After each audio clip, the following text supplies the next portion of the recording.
소설보다 더 기묘한 진리, 말로 형용할 수 없이 가공할 일일 것이다. 예수님께서 지구로 오심과 조만간 나타날 밀레니엄의 여명을 알리는 영광스러운 광채들은 이루 다 말할 수 없는 것들일 것이다. 주님은 우리에게 다음과 같이 말씀하신다. 하나님께서 자기를 사랑하는 자들을 위하여 예배하신 것들은 눈으로 보지도 못하였고 귀로 듣지도 못하였으며 인간의 마음속에 들어온 적도 없었느니라. 고린도전서 2장 9절. 이 약속에는 예수님의 천년 통치도 포함되어 있음이 의심할 나위가 없다. 믿음의 경주로 당신의 자세를 가다듬으라. 밀레니엄을 믿고 이해함으로 모든 삶의 문제를 넉넉히 통과해보자.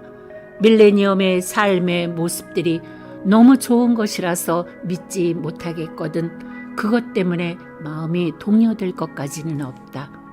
우리는 영원한 주님의 영광을 알고 또한 그 영광에 참여하게 될 것을 믿음으로 모든 어려움을 잘 견디게 될 것이다. 그러나 유리를 통해 보는 것 같이 수건을 벗은 얼굴로 주의 영광을 보는 우리 모두는 주의 영으로 말미암은 것 같이 영광에서 영광에 이르는 똑같은 형상으로 변모되느니라. 고린도 후서 3장 18절. 이 말씀이 마치 과학소설의 공상같이 보여도 좋다. 진리란 소설보다도 더 기묘한 것이니까 하나님께서는 그의 말씀 가운데서 우리에게 동일한 진리를 알려주고 계신다. 주가 말하노라. 내 생각은 너의 생각과 다르며 내 길은 너의 길과 다르니 하늘이 땅보다 높음같이 내 길이 너의 길보다 높으며 내 생각이 너의 생각보다 높음이라. 이사야 55장 8절로 9절. 이상할 정도로 모순되는 것이 있다면 밀레니엄으로 들어가려는 이 시기에 눈이 트인 사람들조차 다가오는 시대에 관해 너무도 무지하다는 것이다. 지금 우리는 하나님께서 허락하신 과학의 발달을 보며 우주 시대의 베테랑이라 하면서도 대다수의 믿는 사람들은 아직도 자신의 좁은 안목을 벗어나지 못하고 있다. 감각이나 오래가지 못하는 것들의 편견에 사로잡혀서 볼 수 있고 들을 수 있고 만질 수 있고 냄새나 맛볼 수 있는 것들에 인생의 초점을 맞추고 있는 것이다. 이는 마치 지금의 나와 나의 조그만 세계에 집착하는 것이라는 표현이 적합하지 않을까? 그렇다 하더라도 우리의 마음속 깊은 곳에는 영원한 존재의 의식이라든가 죽음은 단지 계속되는 삶의 또 다른 공간 속으로 들어가는 운반기구라는 생각이 모든 이들의 잠재의식 속에는 뿌리 박혀 있는 것이다. 시인 워즈워스 롱펠로우는 삶의 시 속에서 그것을 비추었다. 예술은 길고 시간은 빨리 지나가며 무덤이 그 목표가 아니라네. 진토인 그대는 다시 진토로 돌아가지만 혼에 관한 이야기는 아니네. 단 70년, 강건해야 80년 안팎의 우리의 수명은 영원에 비하면 너무 짧은 것이다. 이것을 일찍이 깨달은 지혜 중에 지혜의 사람이라면 성경 말씀을 믿고 이제 펼쳐질 미래를 탐구하는 것보다 더 중요하고 값진 일이 있을 수 있을까? 그러므로 우리의 눈을 저 자연의 넓은 수평선보다 높이 올려다 놓고 밀레니엄 시대를 조사해보자. 최근에 와서 믿음이 깊은 교사들이 조만간 일어날 두 가지 중요한 사건들을 밝혀주었다. 즉 휴거와 환란 시대이다. 주께서 호령과 천사장의 음성과 하나님의 나팔 소리와 함께 하늘로부터 친히 내려오시리니 그러면 그리스도 안에서 죽은 자들이 먼저 일어나고 그리고 나서 살아남아 있는 우리도 공중에서 주와 만나기 위하여 그들과 함께 구름 속으로 끌려 올라가리니 그리하여 우리가 영원히 주와 함께 있으리라. 그러므로 이러한 말로 서로 위로하자. 데살로니가 전서 4장 16절로 18절. 지금까지 그 두 가지에 대해서는 상당히 예민한 감각을 가지고 있다. 그러나 아직도 우리는 이 두 사건 후에 즉시 이어질 광대한 천년시대에 관하여서는 마치 마음에 안개가 낀 것처럼 왜 그렇게도 모호한 것일까? 밀레니엄은 마치 요정의 이야기처럼 항상 아련하게 생각하는 것일까? 지금까지 우리 생각 속에는 주님의 재림이 임박한 이 때에 오실 주님에 대한 지식이 막연할 뿐이다. 휴거와 공중 재림, 그리고 어린 양의 혼인잔치, 이어지는 지상 천년 통치 후 새 예루살렘 성, 그 영원 세계가 서로 섞여서 뒤엉켜 있는 경향이 있다. 주님의 천년 통치는 도래하고야 만다. 앞으로 도래하는 천년, 즉 슈퍼월드에 대하여 의아하게 생각해 본 적 있는가? 우리는 어떤 모습이 될까? 밀레니엄 기간 동안 여기 지구에는 어떤 사람들이 살 것인가? 지난날의 성도들은 볼 수 있는 것일까? 아마겟돈에서 여전히 살아남은 수백만의 불신자들과 우리의 관계는 어떤 것일까? 태어나고 죽는 일이 있을 것인가? 누구나 다 같은 나이가 될 것인가? 우리는 그저 쉬면서 하프나 타고 살 것인가? 우리는 다른 혹성들을 방문할 것인가? 우리의 일상생활은 어떤 모습일까? 굉장한 질문들이 나올 것이다. 자, 우리가 이 책을 끝까지 읽고 나면 이런 질문들 뿐만 아니라 그 외에 밀레니엄의 실상들이 다 드러날 것이다.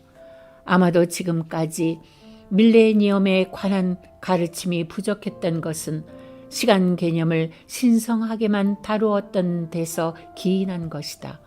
이사야서, 다니엘서, 스가랴서, 그리고 계시록 등은 이전 세대 사람들에게는 해석이 불가능한 책들이었다. 마치 너무 딱딱한 표현이거나 그렇게 수수께끼 같고 이해하는데 저항을 느끼는 것들이었다. 그러나 지난 시대의 신자들은 그 책들이 주는 신비로운 메시지에 깊은 의미가 있었음을 감지했던 것이다. 그러면 왜 그 내용을 깨트리기가 그렇게도 어려웠을까? 하나님이 쓰신 말씀은 빈번히 코드화된 메시지로서 믿는 사람들만을 위한 것이기 때문이다. 예수님의 비유들은 그를 따르는 사람들의 귀에만 특별히 들리는 신비들을 내포하고 있었다.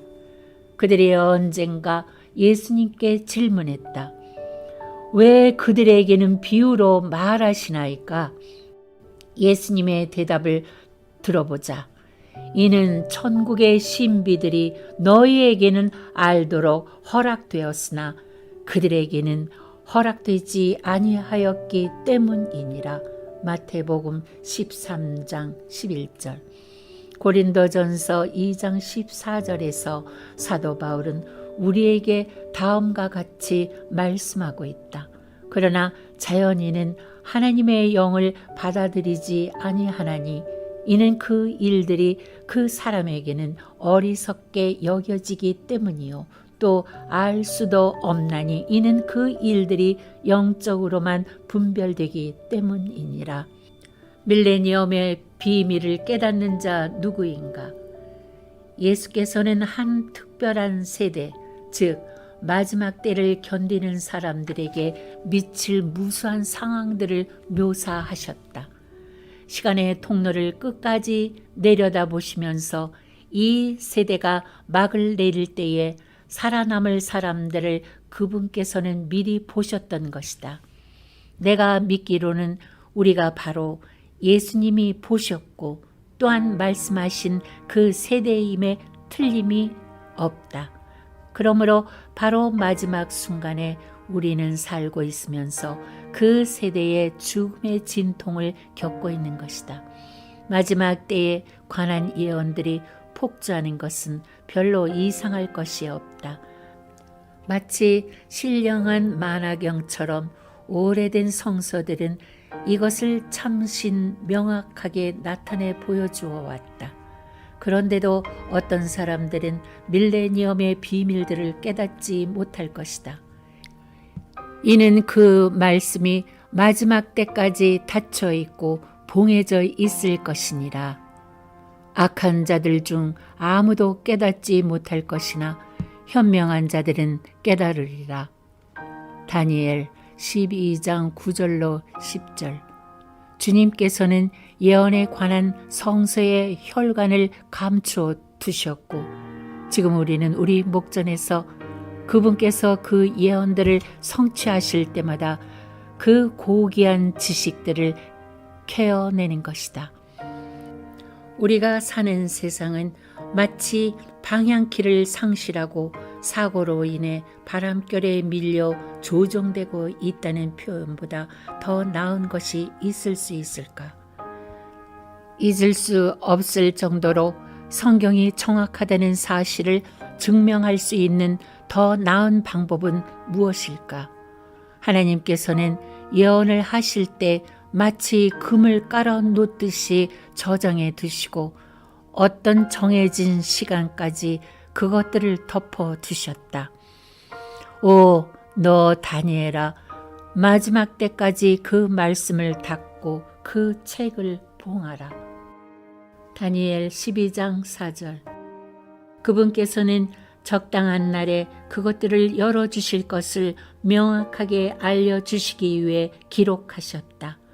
그 날에는 귀머거리가 책의 말들을 들을 것이며 소경의 눈이 어두움에서와 흑암에서 볼 것이라.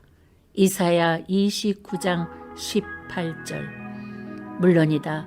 우리가 믿는 자들일진데 이러한 성서들은 지금의 때가 휴거나 환난뿐만 아니라 밀레니엄의 삶도 깨달아야 함을 말해주고 있는 것이다. 몇 년 전에 내 생각 속에 강한 느낌이 들어왔다. 다음과 같은 것이었다. 현 세대가 셔터를 내려감에 따라 삶은 더욱 복잡해질 것이다. 믿는 사람들은 두려움을 자주 느낄 뿐더러 자주 낙심되며 소망까지 없어지는 그러한 때가 올 것이다. 남은 날들은 더욱 위험한 때가 될 것이므로 아주 중요한 사실은 신자들이 높은 부르심의 상을 바로 눈앞에 두고 절대 기가 꺾여서도 안 된다. 불과 몇 발 앞두고 아니 단 몇 번 심장이 뛰고 나면 도달할 결승점을 앞두고 절대로 쓰러져서도 안 될 것이라는 것이다. 시급한 것은 화려하게 펼쳐질 밀레니엄의 상에 대해서 더욱 명확한 선포를 함으로써 그들의 명철을 밝혀주는 일이다.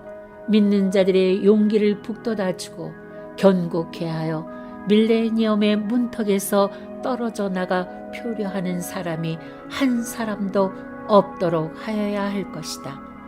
너희는 연약한 손들에 힘을 주며 떨리는 무릎을 견고하게 하고 두려워하는 마음을 가진 자들에게 말하라.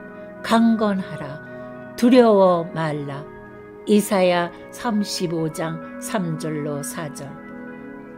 내가 전에 쓴 책 밀레니엄 인의 최심판을 내놓는 이유들 중 하나는 이 마지막 날들을 사는 그리스도인들에게 용기를 주고 강하게 해주며 또한 소망을 주기 위함이다. 우리 앞에 이렇게 영광스러운 날이 있음을 알도록 하여 우리가 현재 당면하고 있는 어려움들을 더 쉽게 견뎌낼 수 있지 않겠는가? 이는 우리가 잠시 받는 가벼운 환난이 우리를 위하여 훨씬 뛰어난 영원한 영광의 비중을 이루어 가기 때문이다. 고린도 후서 4장 17절.